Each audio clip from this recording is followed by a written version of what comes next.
बिस्मिल्लाहिर्रहमानिर्रहीम। खातिन हज़रात, अख्तर अब्बास का सलाम पहुँचे। कभी मैं सोचता हूँ कि ज़िंदगी जन्नत के बागों में से एक बाग है और सच कहूँ तो जहन्नम के गढ़ों में से एक गढ़ भी है। मौलाना अब्दुल दीनपुरी साहब ने एक दफ़ा एक आँखों देखा वाक़या सुनाया था। वाक़यात में कहीं इबरत होती है, कहीं खुशी होती है, कहीं ज़िंदगी से बड़ी ऐसी चाशनी होती है कि आपका दिल खुशी से बिल्कुल लबरेज़ हो जाता है, और कभी ऐसा होता है कि आपकी आंखें नम हो जाती हैं। ये ज़िंदगी ऐसी ही है, पर देखने वाली आँख है किस तौर पे देखती है और उससे क्या इबरत पाती है या क्या सीखती है। तो मौलाना ने कहा कि मैं एक दफ़ा किसी जगह गया तो एक ऐसे आदमी को मैं देखा कि जो ज़मीन पे पड़ा हुआ था, मट्टी से अटा हुआ, आंखें उसकी गंदगी से भरी हुई, उसके पास कोई एक आदमी भी नहीं था और उस पर मक्खियाँ यूँ भिन बना रही थीं जैसे किसी मुर्दे पे या किसी जानवर की मुर्दा लाश पे जो मक्खियाँ कसरत से और वाफर मिकदार में आती हैं। ये अपने चाहने वालों और मुरीदों के साथ वहाँ से गुज़र रहे थे तो उसने आवाज़ देकर रोका। जब करीब गए तो कहा कि मेरी शक्ल देखो, तुम्हें ज़िंदगी भर में याद रहूँगा। तो उन्होंने कहा तुम्हें ऐसा क्या है जो तुम्हें मैं याद रखूँगा। कहा कि मुझ जैसा कोई आदमी कभी तुमने नहीं देखा होगा। मैं जिस माँ का बेटा था वो मुझसे बहुत प्यार करती थी, वो मेरे लिए खाना बनाती, वो मुझे खाना खिलाती। मैं रातों को देर से घर आता और अपने दोस्तों के साथ आवारा फिरता, बदी करता, बदकारी करता। एक रोज़ क्या हुआ कि जब मैं बहुत ताख़ीर से घर पहुंचा तो मेरी माँ इंतज़ार कर रही थी और उसने मुझसे देखते ही कहा कि ना तो तेरा बाप ऐसा, ना तेरी माँ ऐसी, ना तेरे ख़ानदान में कोई ऐसा, तो किस रास्ते पे चल पड़ा है।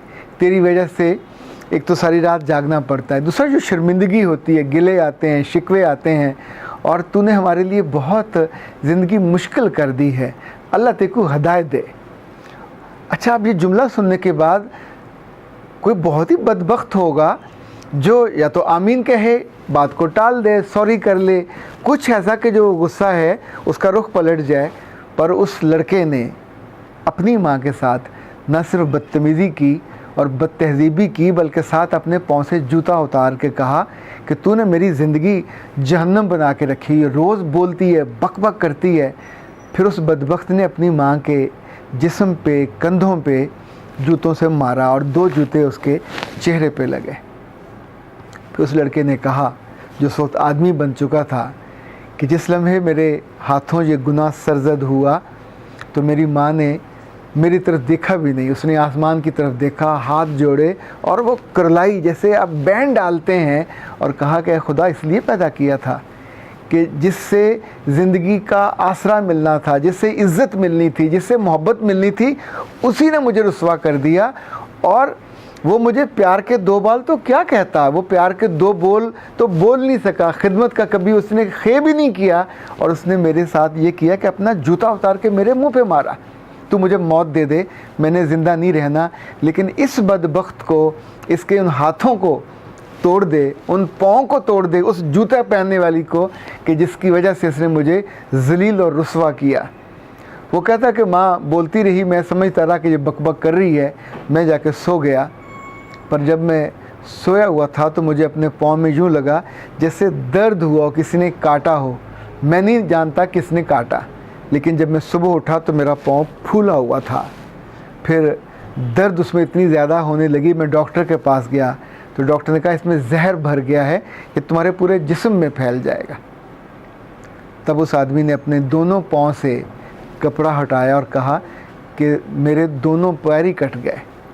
वो पैर जिसमें मैंने जूता पहनता था, वो जूता जिससे मैंने अपनी माँ पे जुल्म किया, ज़्यादती की, मैं उन पाँव से ही महरूम हो गया। और फिर ये हुआ कि अब देखिए, तब से अब तक इबरत का निशान मेरे रब ने मुझे बना दिया कि पाँव से पीप है कि बहना बंद नहीं होती। और मैं यहाँ पड़ा हूँ, मेरे ख़ानदान में से कोई अगर पास से गुज़रता है तो कहता लानती। कोई जानने वाला, कोई अनजान, जिस को इल्म होता है, मैं लोगों के लिए एक इबरत का निशान बन गया हूँ। और आपको मैंने इसलिए रोका कि आप लोगों से मिलते हो, लोगों से बात करते हो, ज़रूर बताइएगा कि ऐसे बदकिस्मत लम्हे जब इंसान इतना बुरा फ़ैसला करता है उसका सारी उम्र भुगतना पड़ता है। ख़ातिन हज़रात, ये ज़िंदगी का एक पहलू है, पर इसके साथ आपको मैं दूसरा पहलू भी बताना चाहूँगा। अब्दुल मलिक मुजाहिद साहब जो दारुल इस्लाम के सरबराह हैं, पाकिस्तान में, सऊदी अरब में, अमेरिका में, कितने मुल्कों में इसकी शाखें हैं, बहुत ही मेहरबान और मोहब्बत करने वाले इंसान हैं। एक दफ़ा उन्होंने एक साहब का वाक़या बयान, अब मुजाहिद साहब बहुत बरसों से रियाज में रहते हैं, तो पाकिस्तान तशरीफ़ लाए हुए थे। वहाँ इनके घर पे हम बैठे तो वहाँ इन्होंने एक अरबी नौजवान का किस्सा बताया जो बूढ़ा हो गया था और उसकी ज़िंदगी में एक ही शौक़ था और वो था अपनी माँ की खिदमत करना। उसका नाम खैरान फ़हीदी अल हरबी था और ये अस्सा गांव का रहने वाला था। ये गांव शहर से काफ़ी दूर था। इसके पास थोड़ी सी बकरियां थीं, थोड़ी सी ज़मीन थी, ज़मीन में कोई काश्त करता और बकरियों का दूध और ज़ाहिर है उससे उनकी ज़िंदगी को बहुत आसान नहीं थी। पर अपनी माँ को वो दिलो जान से मोहब्बत करता था, उसके आँख के इशारे से पहले हाज़िर हो जाता, उसकी खिदमत करता। माँ की उम्र होले होले 90 बरस हो गई और इतनी उम्र होने के बावजूद वो उसको ऐसे फूलों की तरह रखता था जैसे रखने का हक हो। फिर उसकी ज़िंदगी में बोछाल आ गया। हुआ ये कि उसका जो छोटा भाई नाराज़ होकर दौलत की तलाश में शहर चला गया हुआ था, शायद रियाज गया हुआ था, वो वहाँ से वापस आया तो उसने कहा कि मेरे पास वहाँ घर है, गाड़ियाँ हैं, मैं बहुत आसूदा हूँ और अब इस माँ को मैं साथ ले जाऊँगा क्योंकि तूने बहुत इसकी खिदमत कर ली, तो अब मेरी बारी है, मैं इसे ले जाना चाहता हूँ। तो इस पे फ़हीदी साहब जो थे वो बहुत परेशान हुए क्योंकि उनकी ज़िंदगी का तो वाहिद मकसद और मरकज़ी सिर्फ माँ थी और उससे लगा कि मुझसे छिन जाएगी, तो केस कोर्ट में चला गया। काजी साहब के पास दोनों पेश हुए, दोनों ने अपने अपने दलाइल दिए।